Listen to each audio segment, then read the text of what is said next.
ব্যাপারে কোনো সন্দেহ নেই যে সময়ে পরিবর্তনশীল, কখনো তা প্রসারিত হয়, আবার কখনো সংকুচিত।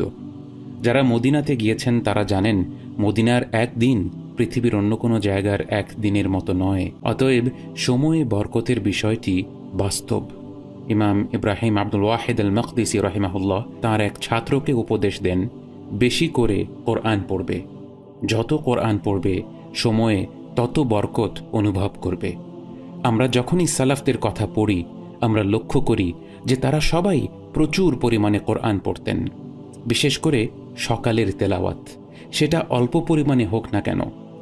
নিয়মিতভাবে পড়ে অভ্যাস গড়ে তোলাটাই আসল। কোরআন পড়ার পাশাপাশি এই দোয়াটি করা যেতে পারে, আল্লাহুম্মা বারিক লানা ফিমা রাযাকতানা। আল্লাহ আমাদের যা কিছু দ্বারা রিজিক দিয়েছেন তার মাঝেই বরকত দান করুন। কারণ সময় তো রিজিকেরই অংশ। অতএব এই দোয়ার মাধ্যমে আমরা সময়ের রিজিকের মধ্যে বরকত চাচ্ছি। দ্বিতীয় বিষয়টি হল সময় মতো নামাজ পড়া। সাইয়্যিদুনা ওমর রাদিয়াল্লাহু আনহু তাঁর খেলাফতের সময়ে তার সব গভর্নরদের চিঠি পাঠিয়ে বলেন, তোমরা অবশ্যই ওয়াক্তের নামাজ সুরক্ষিত রাখবে। যে তার নামাজ ওয়াক্তে আদায় করে আল্লাহ তার সব ব্যাপারের দায়িত্ব নিয়ে নেন। অতএব ওয়াক্তের নামাজ ওয়াক্তে আদায় করাটা অত্যন্ত গুরুত্বপূর্ণ।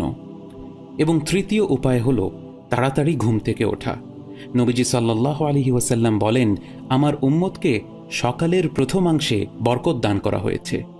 এটা হয়তো অনেকেই অনুভব করেছেন। আপনি ফজরের পর যদি আর না ঘুমান, আপনার মনে হবে আপনি সারা দিন কাজ করেছেন, কিন্তু ঘড়ির দিকে তাকিয়ে দেখবেন কেবলমাত্র 10টা বাজে। অথচ ফজরের পরে ঘুমিয়ে পড়লে, এবং এই ঘুমের একটা নাম আছে, নওমুন নাদামা, অনুশোচনার ঘুম। আপনি যদি ঘুমিয়ে এরপর 8টা বা 9টার দিকে ওঠেন, খেয়াল করবেন যে দেখতে না দেখতেই 3টা-4টা বেজে গিয়েছে। দিনটা কোন দিক দিয়ে পার হয়ে গেল টেরও পেলেন না। ইবনে আব্বাস রাদিয়াল্লাহু আনহু বলতেন, রাউইহু কুলুবুকুম সাআতান সাআতান, নিজের অন্তরকে মাঝে মাঝে বিশ্রাম দাও।